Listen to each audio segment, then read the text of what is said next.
గుండె నిండా గుడిగంటలు జూన్ 9వ తేదీ ఎపిసోడ్ ఎంతో ఆసక్తికరంగా సాగింది. రోహిణికి దయ్యం పట్టిందని భూత వైద్యుడు చెప్పడంతో నిద్రపోతున్న భార్యను కొట్టాలా వద్దా అని మనోజ్ తెగ ఆలోచిస్తాడు.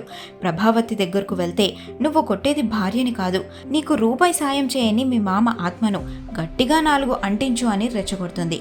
దాంతో మనోజ్ కర్ర తీసుకొని రోహిణిని కొట్టడం స్టార్ట్ చేస్తాడు.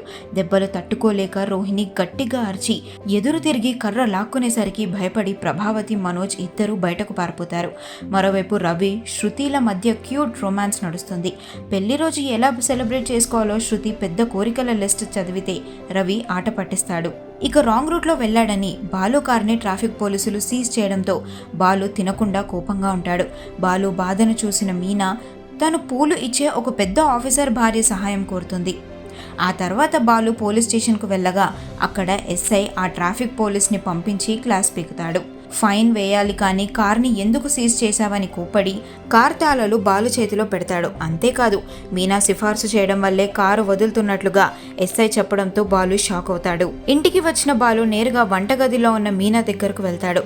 ఈరోజు పూలగంపకి కోపం వచ్చినట్టుంది, నీ వల్ల నా కారు బయటకు వచ్చింది, థ్యాంక్స్ అంటూ మనస్ఫూర్తిగా క్షమాపణ అడుగుతాడు. దాంతో ఈరోజు ఎపిసోడ్ ముగిసిపోతుంది.